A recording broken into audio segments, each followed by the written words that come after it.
اعوذ باللہ من الشیطان الرجیم بسم اللہ الرحمن الرحیم۔ میرے محترم دوستوں اور بھائیوں، جس طرح کہ ہم میں سے ہر ایک کلمہ گو اور مسلمان یہ جانتا ہے اور اس کا یہ اعتقاد اور یقین ہے کہ اس کے تمام معاملات اور اس کی تمام ضروریات اور حاجات اللہ تبارک و تعالی کے اختیار اور اس کی توفیق کے ساتھ وابستہ ہے۔ جو کچھ اس کے پاس موجود ہے وہ اللہ کا دیا ہوا ہے، اور جو کچھ حاصل ہونے کے بعد اس سے چھن گیا ہے وہ بھی اللہ تبارک و تعالی کے اختیار میں تھا۔ اولاد اللہ دیتا ہے، رزق اللہ دیتا ہے، شفا اللہ دیتا ہے، بگڑی بنانے والا وہی ہے، نفع اور نقصان کا مالک وہی ہے۔ اور انسان نے جو کامیابیاں حاصل کرنی ہیں دنیا کی زندگی میں یا اخروی زندگی میں، وہ اللہ تبارک و تعالیٰ کی رحمت کی رہین منت ہے، اور اللہ وحدہ لا شریک کی قدرت اور اس کے اختیار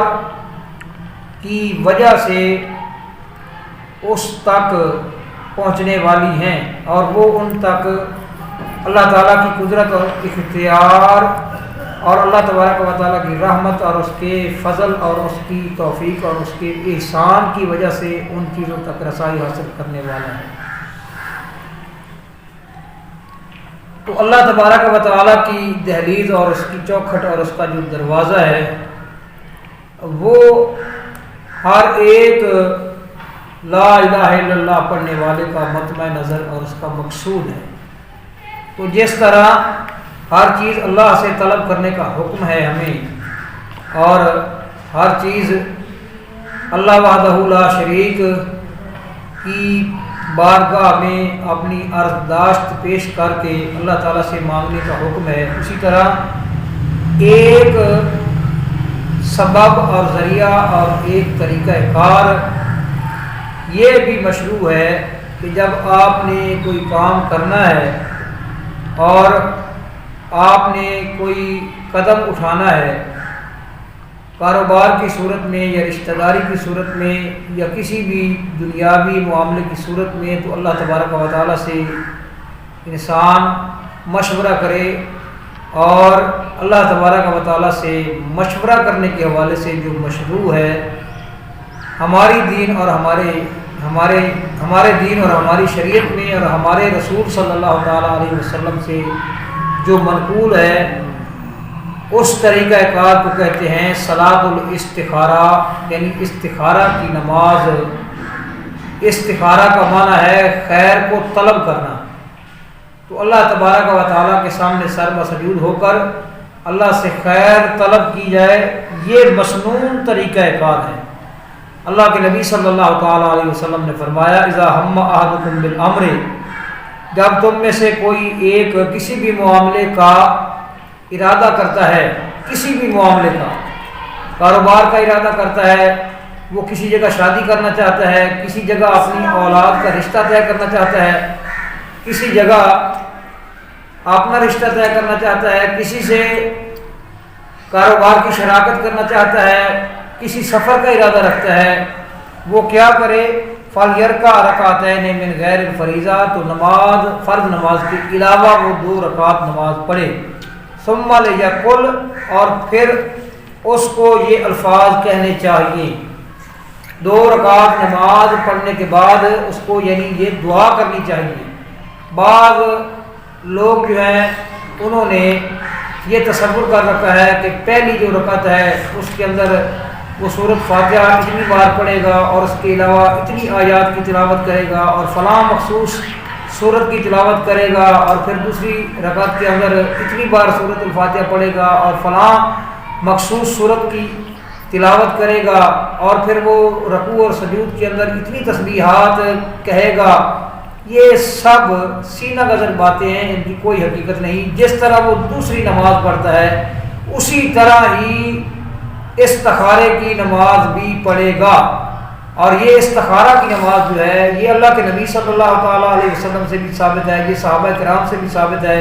یہ نبی کریم صلی اللہ تعالیٰ علیہ وسلم سے لے کر آج تک جتنے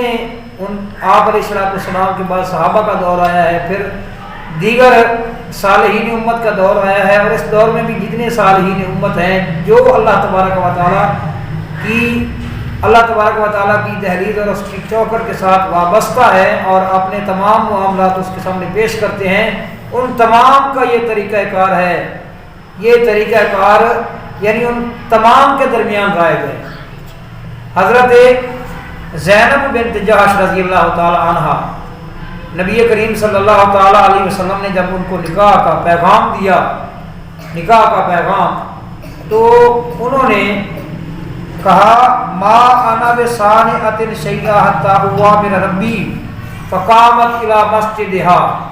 تو انہوں نے کہا کہ میں کوئی کام کرنے والی نہیں ہے تاکہ میں اللہ تعالیٰ سے مشورہ کر لوں۔ پھر وہ کھڑی ہوئی اپنی مسجد کی طرف، مقصد ہے کہ اپنے گھر کے اندر جو انہوں نے نماز پڑھنے کے لیے جگہ مخصوص کر رکھی تھی اس جگہ کی طرف، اور پھر انہوں نے 2 رکعت نماز پڑھ کے اللہ تبارک و تعالیٰ سے مشورہ کیا اس بارے میں۔ یہ حدیث مسلم کے اندر کتاب النکاح کے اندر موجود ہے، اور یہ حدیث 3502 نمبر ہے اس کا مسلم شریف کے اندر، یعنی انہوں نے استخارہ کیا اور پھر آپ علیہ السلام کے ساتھ انہوں نے نکاح کیا۔ اس کے علاوہ آپ علیہ السلام سے صحابہ کرام سے جو ہے نا اعاظم صحابہ کرام، اصاغر صحابہ کرام تمام سے یہ چیز ثابت ہے کہ انہوں نے مختلف مواقعوں کے اوپر یہ نماز استخارہ پڑھی، اور اس نماز کے اندر آپ نے دعا کون سی پڑھنی ہے؟ اللہم انی استخیرک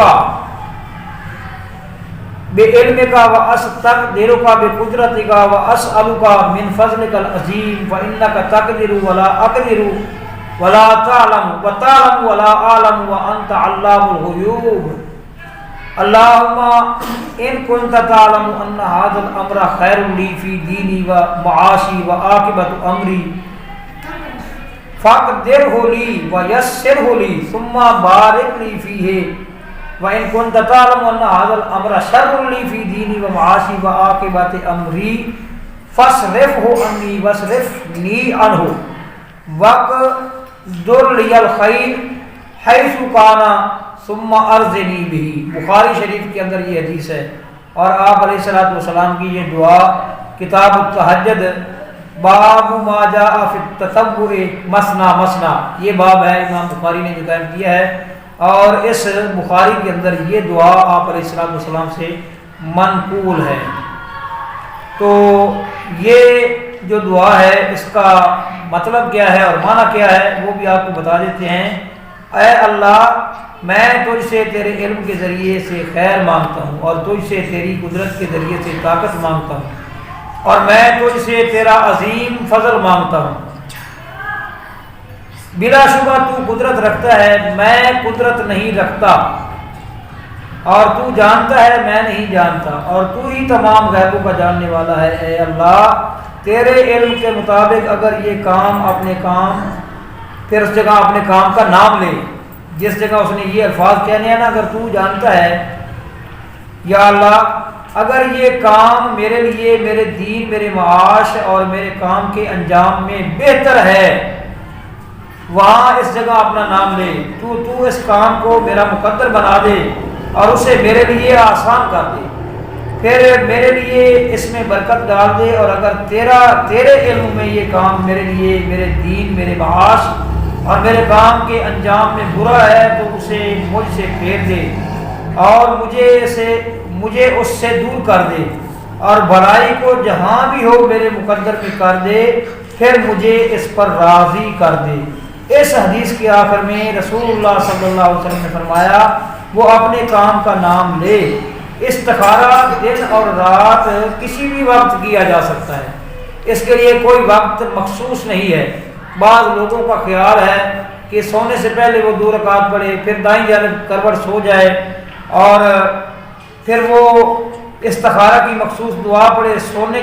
سوتے وقت پڑھے اور قبلہ رخ ہو کر سو جائے، اور ایک روز میں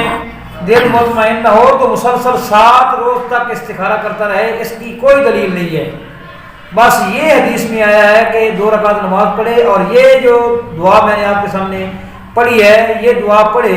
اس کے بعد اللہ تبارک و تعالیٰ عین ممکن ہے کہ خواب میں یعنی نیند میں اللہ تبارک و تعالیٰ اس کو کوئی اس بارے میں کوئی اشارہ کر دے جو اس کے لیے بہتر ہو، اور اللہ اس کے لیے کیا بہتر ہو سکتا ہے؟ اللہ تبارک و تعالیٰ سے بڑھ کر یہ کوئی نہیں جان سکتا کہ کسی بھی انسان کے لیے کیا بہتر ہے، یہ اللہ سب سے بہتر جانتا ہے۔ اور یہ جو ہم نے ایک طریقہ بنایا ہوا ہے، بعض لوگ جاتے ہیں جی فلاں آدمی جو ہے نا وہ